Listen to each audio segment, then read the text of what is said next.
السلام علیکم۔ Standard 11 subject economics chapter number 8۔ تو چیپٹر نمبر 8 کا نام کیا ہے؟ معاشی اصلاحات، جس کو گجراتی میں بولتے ہیں آرتھک سدھاراؤ۔ تو اس سے پہلے کے پیریڈ میں نے آپ کو بتایا تھا کہ معاشی اصلاحات کے اندر ہمارے 3 پاسے تھے۔ بتایا تھا آپ کو میں نے کتنے پاسے تھے؟ 3، یعنی کہ 1991 میں معاشی پالیسی کی جب تبدیلی ہوئی جس کے کتنے پاسے تھے؟ 3 پاسے تھے۔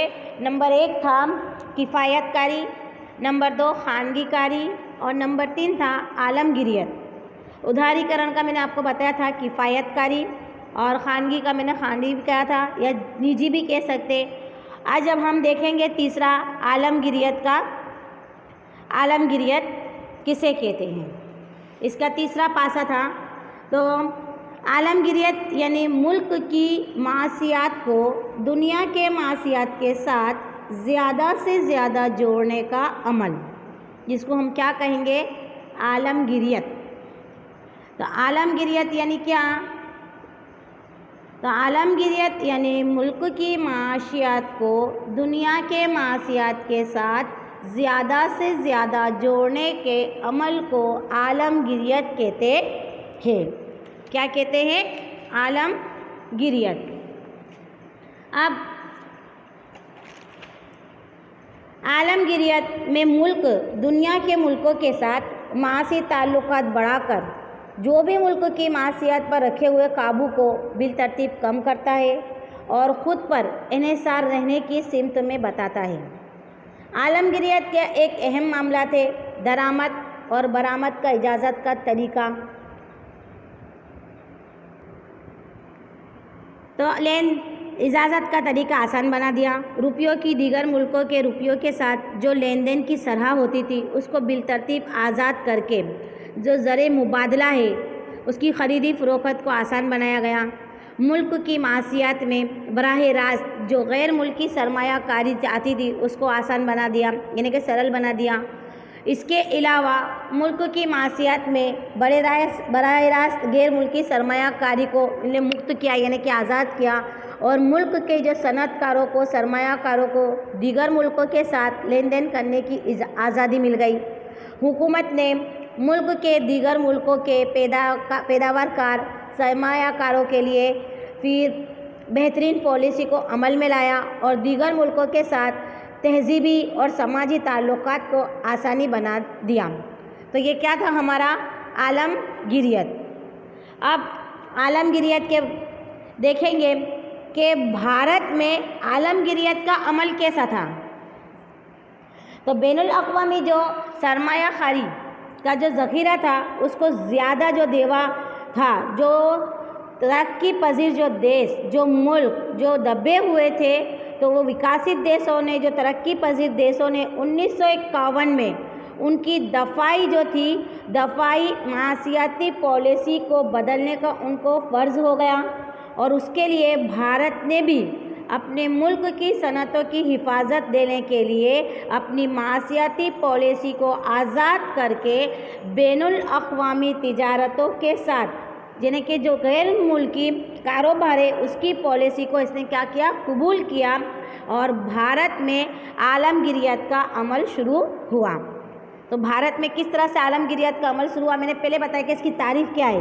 تو عالمگیریت یعنی کہ ایک ملک کی معاشیات کو دنیا کے معاشیات کے ساتھ، یعنی کہ ایک ملک اپنا کاروبار جو کر رہا ہے وہ دنیا کے تمام ملکوں کے ساتھ کاروبار کرنے سے اس کا تعلق بڑھے گا، ایک دوسرے سے جوڑان ہوگی، تو اس کو بولتے ہیں عالمگیریت۔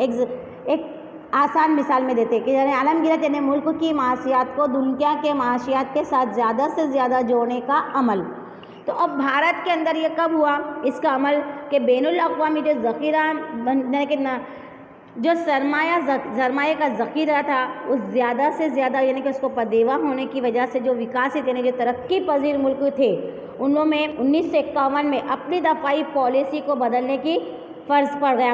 اب اس کے ساتھ ساتھ بھارت نے بھی اپنے صنعتوں کی جو ملک کی صنعت ہے اس کو حفاظت دینے کے لیے اس نے اپنی پالیسی میں بھی تبدیلی لا کر اس کو آزاد کر کے بین الاقوامی کاروبار کی پالیسی کو اپنایا، اور اس طرح سے ہمارے بھارت میں کیا ہو گیا، عالمگیریت کا عمل شروع ہوا ہے۔ اب اس کے اندر کیا کیا ہوا کہ آیت اور نکاس یعنی کہ درآمد اور برآمد کی جو اجازت پالیسی تھی وہ آسان ہو گئی، یعنی کہ مال جاتا بھی تھا اور مال آتا بھی تھا۔ 1995 میں بھارت میں وشو ویپار یعنی کہ دنیا کا کاروباری تنظیم، اس کو کہیں گے WTO، کیا کہیں گے WTO، ورلڈ ٹریڈ آرگنائزیشن نے اس کے ممبر بنے اور اس کے اصولوں کا پالن بھی کیا۔ کب کیا؟ 1995 میں، 1995 میں بھارت نے کون سی تنظیم کا ممبر بنا؟ WTO۔ اس کے بعد بھارتیہ کرنسی کا مطلب ہوتا ہے جو اپنے روپیے چلن ہوتا ہے، ہمارے یہاں پر چلن کس کا ہے؟ روپیوں کا ہے۔ تو جو بھارتیہ کرنسی ہے یعنی کہ اس کے دیگر ملکوں کے ساتھ کرنسی کے ساتھ لین دین کی شرح کو آزاد کیا اور ان کے ساتھ خرید اور فروخت میں بھی کیا کر دیا گیا؟ آسانی کر دی گئی۔ اور اس وقت ہمارے روپیوں کی جو قدر تھی، جو کاروبار کے ذریعے اس کا کیا ہوا؟ تعین ہوا، یعنی کہ اس کو کیا ملی؟ زیادہ تعین حاصل ہوا اس کو، یعنی کہ اس کی زیادہ وہ بڑھی، کیا کہیں گے اس کو گجراتی میں؟ ندھارت ہوا، یعنی کہ اس کے روپیوں کی قدر بڑھ گئی۔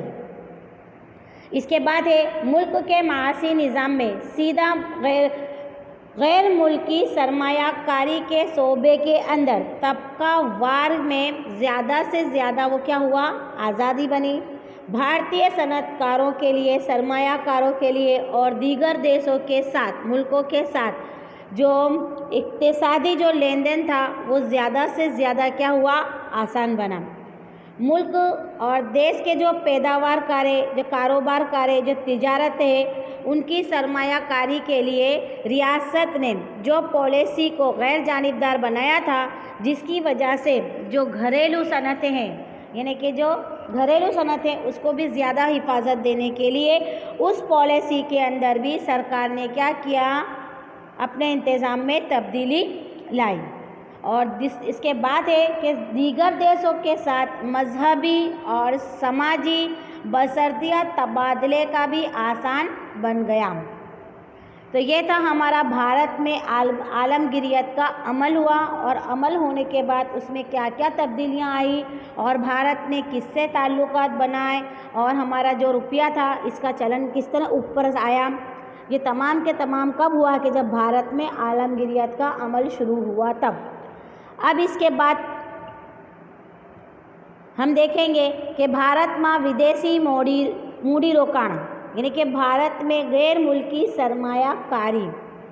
بھارت نے عالمگیریت شروع کر دی، پہلے بھارتی تجارت نہیں سب کرتا تھا، لیکن بھارت نے کیا کیا؟ تبدیلی لا کر ایک ملک دوسرے ملکوں کے ساتھ اپنے ملکوں کو بڑھاوا دینے کے لیے اس نے دیگر ملکوں کے ساتھ میں کاروبار شروع کیا۔ نتیجاً بھارت میں ودیشی موڑی روکان ہوا، یعنی کہ بھارت میں غیر ملکی سرمایہ کاری۔ تو عالمگیریت کے عمل کو براہ راست غیر ملکی سرمایہ کاری کا ایک اہم فیصلہ لینا پڑا۔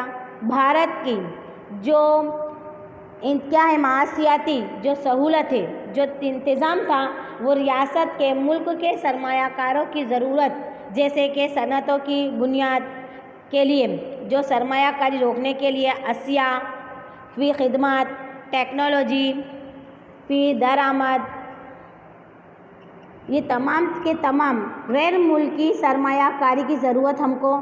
اس کے لیے جو غیر ملکی تنظیمیں تھے، جو افراد کے پاس سے ہم جو مدد لیتے تھے، جس کی وجہ سے کیا ہوا کہ غیر ملکی سرمایہ کاری پر قابو تھا۔ 1991 کے بعد ریاست کی جو معاشی جو اصول تھے اس کو تبدیلی کر کے غیر ملکی افراد کے تنظیموں کے ساتھ صنعتوں میں زیادہ سے زیادہ تناسب میں کیا ہوا؟ پیسے کی کیا ہوئی؟ روکان ہوئی، یعنی کہ اس میں سب میں پیسے ڈالے کرنے کی چھوٹ بھی دے دی گئی۔ کب کہ بھارت میں غیر ملکی سرمایہ کاری، لیکن اس سے پہلے کیا ہوا تھا کہ بھارت میں عالمگیریت شروع ہوئی تو بھارت میں غیر ملکی سرمایہ کاری اسٹارٹ ہوئی۔